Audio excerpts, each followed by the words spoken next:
Parce que c'est le même Tshisekedi avec un ancien ministre des Finances et un autre gouvernement.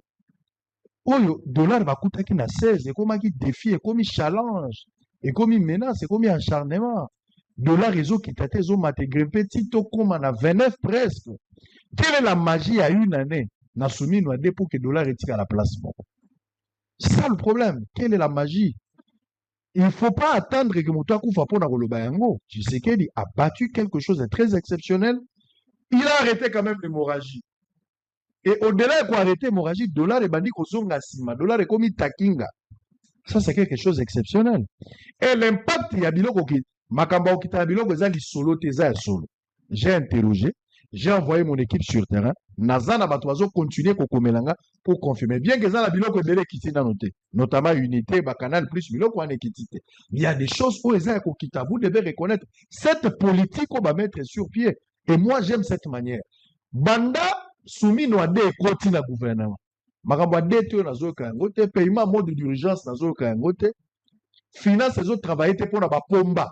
Finance c'est comme travailler pour le peuple parce que militaire salaire n'est pas multiplié. Ça c'est quelque chose que moi je voulais. Je ne voulais pas un groupe d'individus. Oh bazo ça la biloko moi si na yé comme mamoté qui plaque. Ça non, on voulait pas entendre ça. Donc vous pouvez ici quand on a lundi interview à Doudou Fouamanga, il a hérité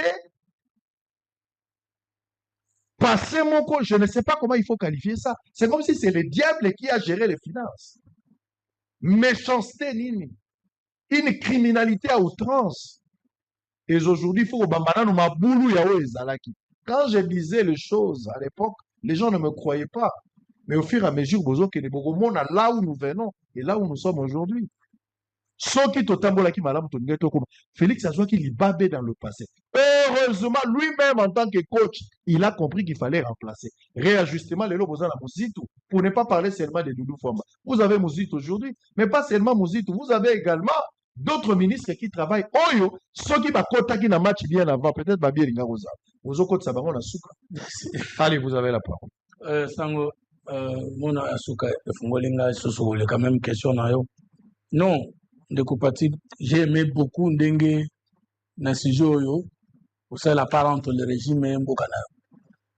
Doudou Fouamba beti Mouzitou Fingouté. Ba on balé pesana problème mon côté. Oyo babengi l'économie, la maîtrise ou la stabilité du cadre macroéconomique, et ça les makana ministère mon côté, et ça les makapé na département d'État mon côté. Il faut que d'abord ministère ya budget na ministère la finance baswanité. Ministère ya budget musala na ye koyeba ko maîtriser l'assiette fiscale en amont et en aval.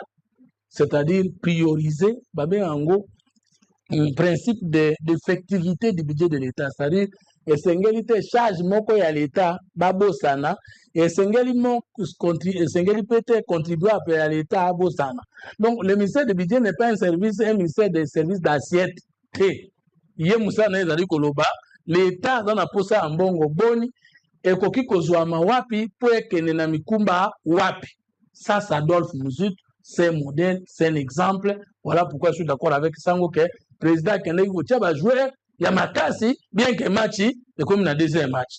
Histoire na ezali Adolphe Muzut, histoire à paix, il y a Amususu. Deuxième chose, tango tomoni biloko ekiti. Il faut qu'on y ait que ce n'est pas le ministère des Finances, non plus le ministère du Budget. C'est le ministère de l'Économie qui a pour mission, Moukoko Samba, de lutter contre la vie chère et d'augmenter le pouvoir d'achat des Congolais.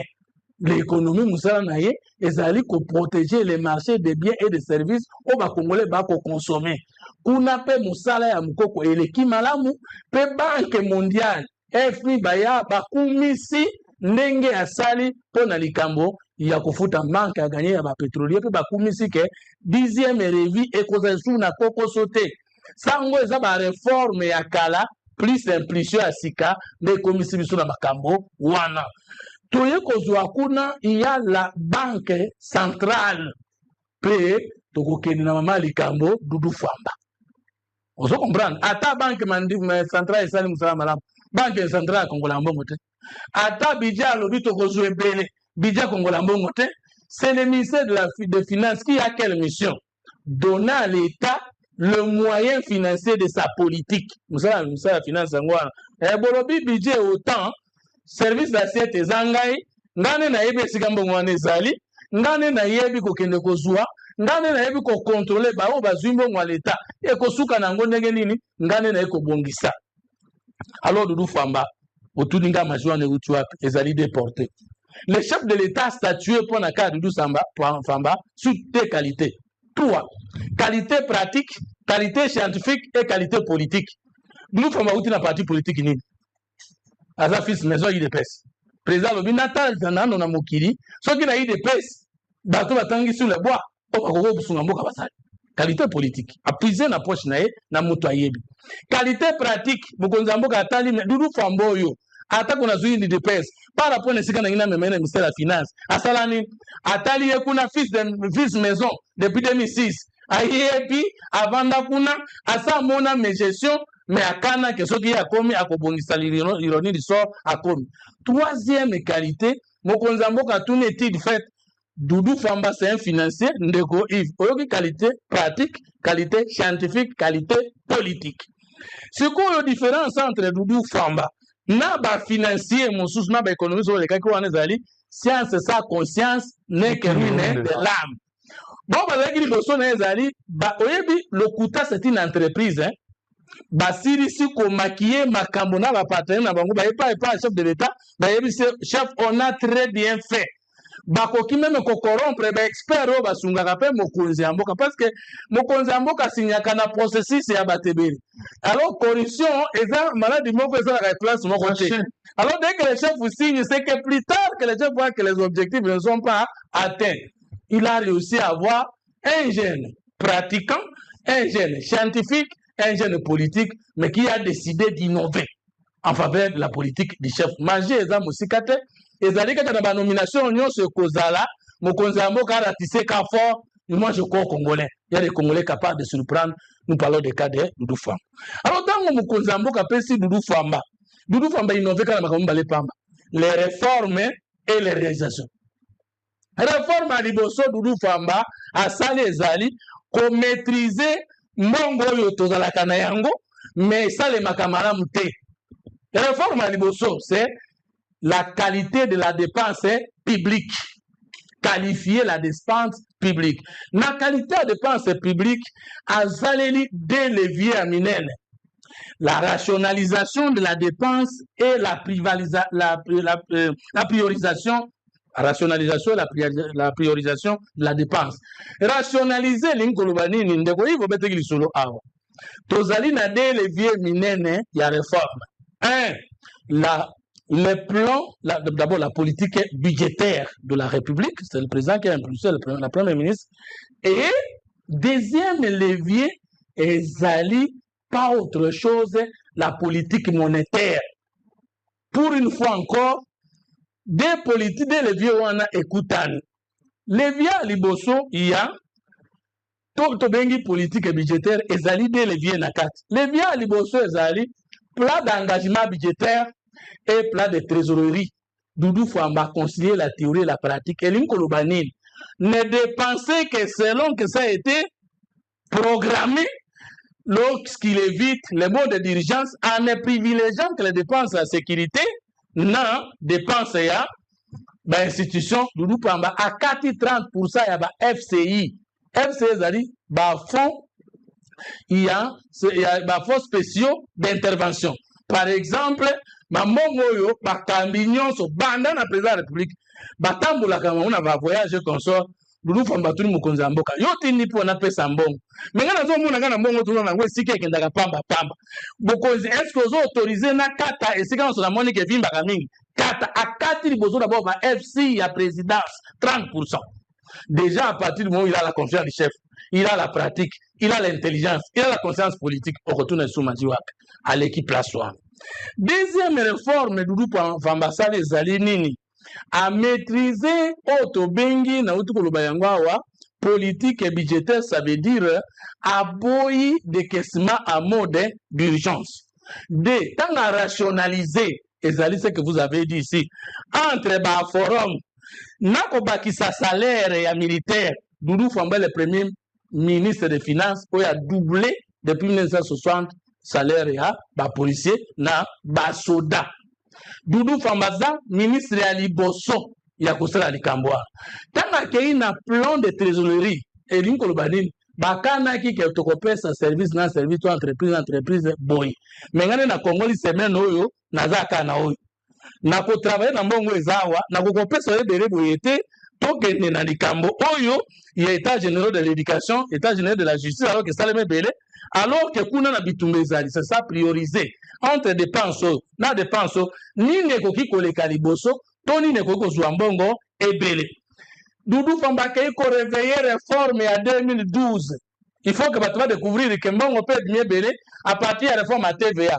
Oh TVA ça Félix Sekeli Mutabada ngote. Et ça Joseph Kabila et la réforme à 2012. Mais qu'est-ce qui manquait dans cette glorieuse réforme? La taxe est normalisée. La taxe est la facture normalisée. Facture normalisée, comme le taux de l'impôt en République démocratique du Congo est déclaratif. C'est-à-dire, Kolombongo, Kolombongo, n'a pas l'État qui a un bloc au tas. Bino boyebite. To créer, nous avons ça. Non, c'est ça que nous to créer un logiciel. Oh, les akoyeba, commerçants, n'enga sote que là. Facture là normalisée, tokobandoye ba bongo na yo juste na capital na yo eza combien et compte ici mbongo. Tango tokei wana tokei ko maîtriser politique monétaire, réserve de change. Toleki 5 milliards de dollars e batami na compte, moyen réalité à dollar esa na marché ezate, pour dollar e mata ezate. Soki pe tokei na mindele poto senga mbongo bakopesa pas toyebi ko gérer ya biso. Tango tosirisi wana sango je peux pas terminer cette émission sans kopesa pratique parce que olingo poto na maloba je vais si ça natanga kali natanga kaka ça natanga kaka les presse vous avez la parole par rapport à la finance il y a un des alliés bosenga na bino to ya ba congolais dans l'ensemble pour les avoir souci na biso d'abord likambo dollar et nyoko libiso toko senga pour que nyonso etambola na molongo ezala kaka ndenge olobaki te reculer pour mieux sauter mais l'impact visible ya makambo okita ya dollar emona na miso ya bato to déploraki ba gestion calamiteuse avec ba prédécesseur to kolobelaka ba o baza sikote mais likambo ya finance ekomaki lokola mwa mythe poko bato baza na maîtrise nango te. Aujourd'hui nous avons quand même la chance ya kozwa ba données à ce qui concerne la finance et voir l'impact nango sur le plan social ndenge tozali. Quelle est votre lecture depuis que makambo échangé Doudou arrive avec Soumi Nouadé? Est-ce que vous êtes certain? Est-ce que finance Lelo vous a quand même soulagé de la manière dont ça? Merci beaucoup, Sango. Je crois que Ndeko Fumtoto a parlé à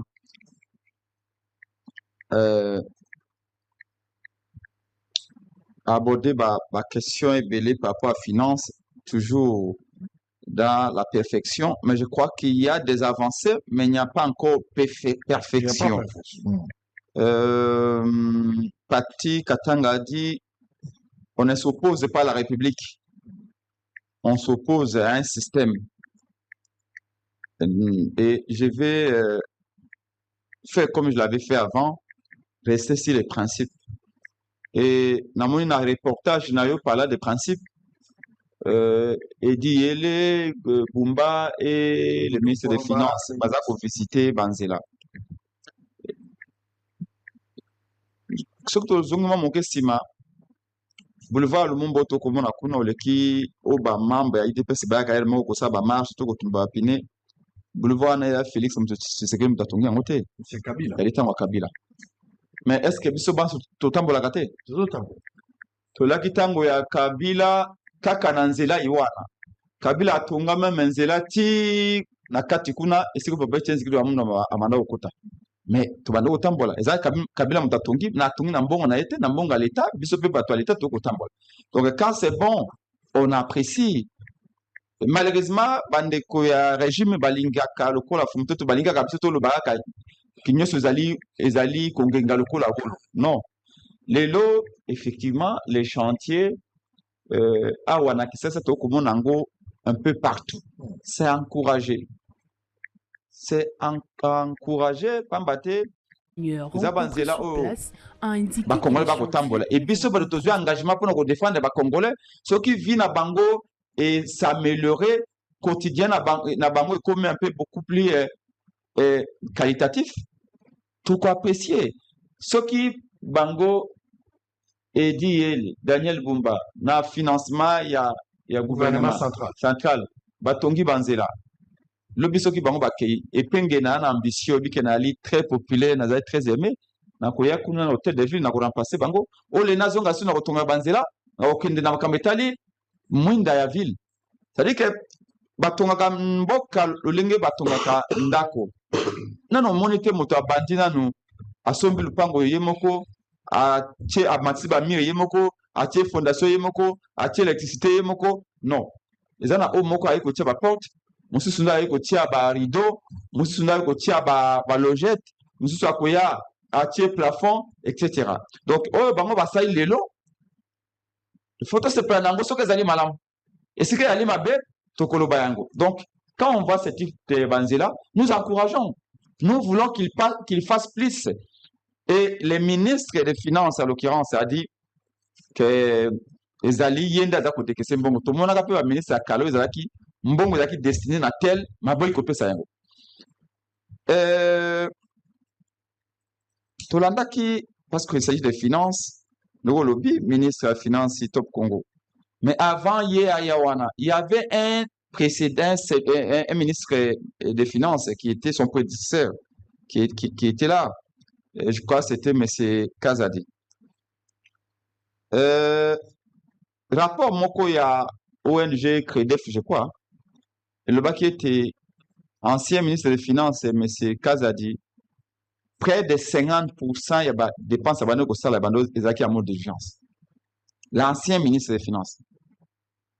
ODPP a certifié à Kiango que M. Kazadi, presque la moitié des dépenses effectuées par son ministère des Finances à mode de d'urgence. Et c'est pas que c'est qu'à mode d'urgence. C'est qu'il n'y a pas moyen, il y a qu'à vérifier ça partait où. Ancien ministre des Finances, Kazadi, paiement, il y a dette intérieure et comment qui sont dada. Mais alors que d'urgence, c'est à l'élo Ezali, on partait sur une dette intérieure, ce n'est pas mauvais de payer les dettes intérieures. C'est aussi une façon de booster la croissance. Parce que l'État n'a pas de belé. L'entreprise de belé, il y a l'État fout quand même bon, on a été. On en parlera un jour ici. Parce que cette thématique, c'est le peu économique, est très, très important. Parce que sans économie, il n'y a pas d'État. Mais on a suivi l'actuel ministre des Finances, M. Doudou, qui a dit si Top Congo que Makambo ya procédure d'urgence et s'il excepté dépenses, je crois, à militaire. Et ça se comprend que compte tenu à Congo, situation à Congo Lelo, guerre les alliés. Quand vous êtes en guerre, la priorité doit être accordée aux combattants. Parce que si on perd la guerre, il n'y aura plus d'État. Nous espérons qu'en tout cas, ce qu'il a dit, c'est Stop Congo, c'est ce qu'il va faire. Et j'espère qu'on aura d'autres occasions de revenir ici sur ce plateau. Pour parler de ça. Pour parler, pour voir réellement ce qu'il a promis est vrai. Parce qu'il faut dire aussi que les premiers discours où Nalanda qui a mis sur les finances, tant à côté, M. Doudou, c'est qu'à lobby, à Banokfout, à la fonctionnaire, à temps prévu. Premier mois, à Foutaka à temps prévu. Deuxième mois et troisième mois, bah, gens de l'État m'ont appelé pour me dire non, à Fouti dans l'État. Et puis, c'est comme le coup la loterie. Et j'espère qu'il devrait revenir sur ses promesses. Il doit revenir sur ses promesses au foot fonctionner à temps. Donc, initiative Yazui, Yakolo Bayete, Makambo ya procédure d'urgence et si là. Vous avez bien saut de mouton. Au moins, la présidence est singulière. Directement. Jean Passerelle. Et qui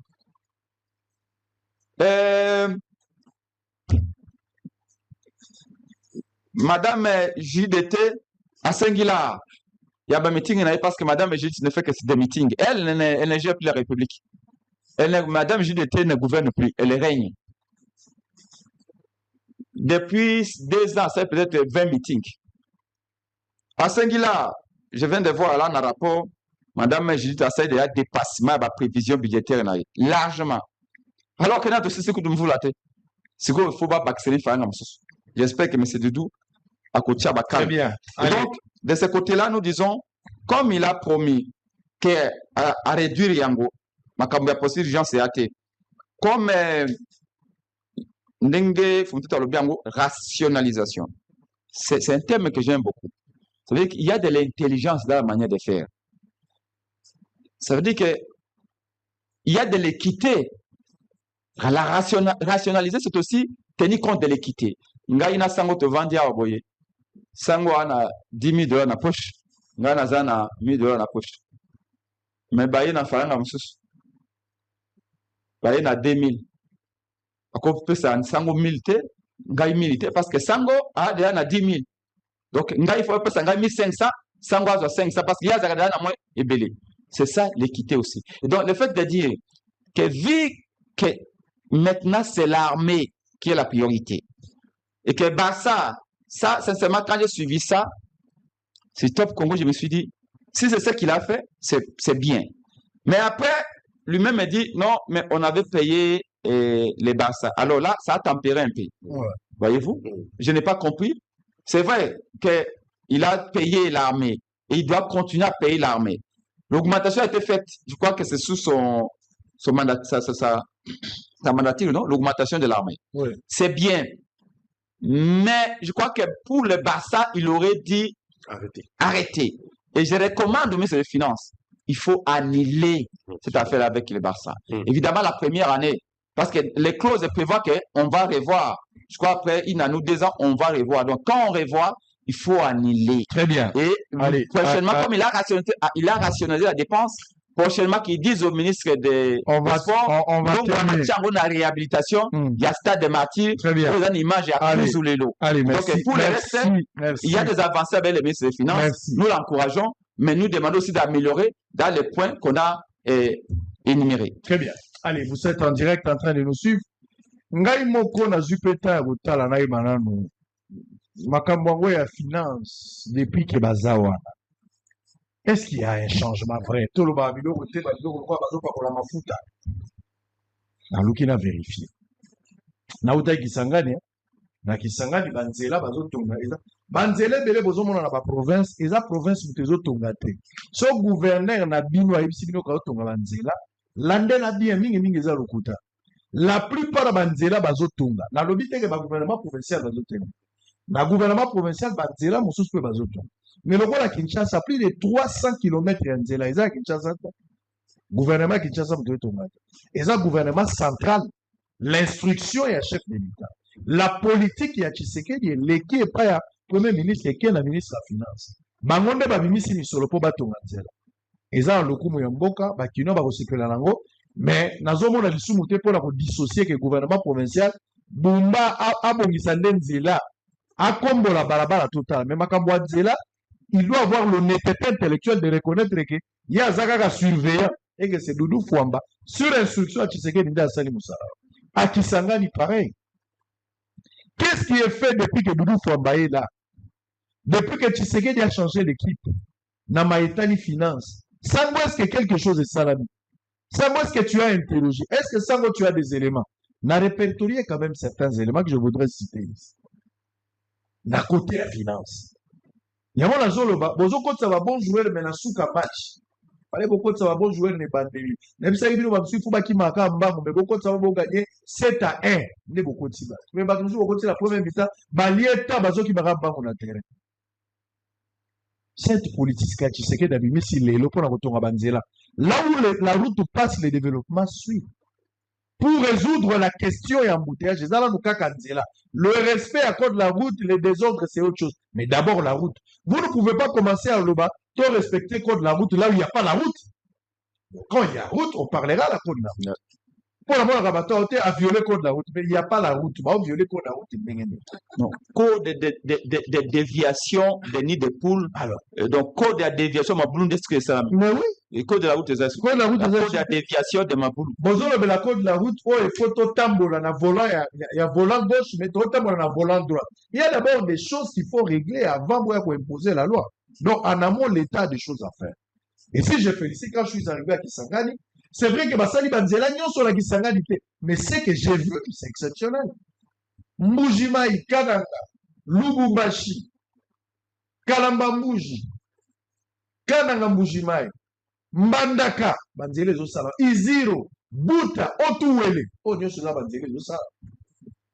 Eza libanda te ngai moko eza te ba image euti libanda te sango ye moko sur place. Oyo bozomona oyo. Kisangani. Je suis allé na Congo central, oyo nyonso nazotambola, eza banzela, ba petite ruelle. Eza banzela kaka ya minene te ba route Lumumba principal, mais ozokota pe na ba avenue ozomona. Lelo soke na komi na matete, okamwa ce que tu vas voir na komi na matete. Matete to yebaka kala.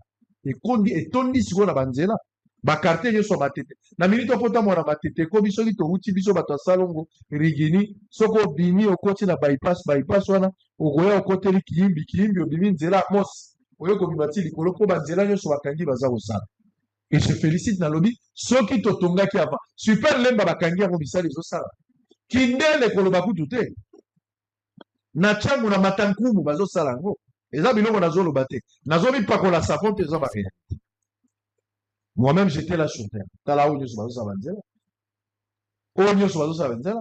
Il y a moi, vous avez le financement du gouvernement central.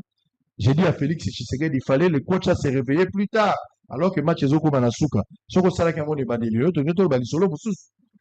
Tshisekedi Félix, président de la République, ensemble là gouvernement Oyo, na ministère de la finance, yoka biloko ba fouti. Ngena tanga na biloko ba fouti. Mbongo zoke na balabala te.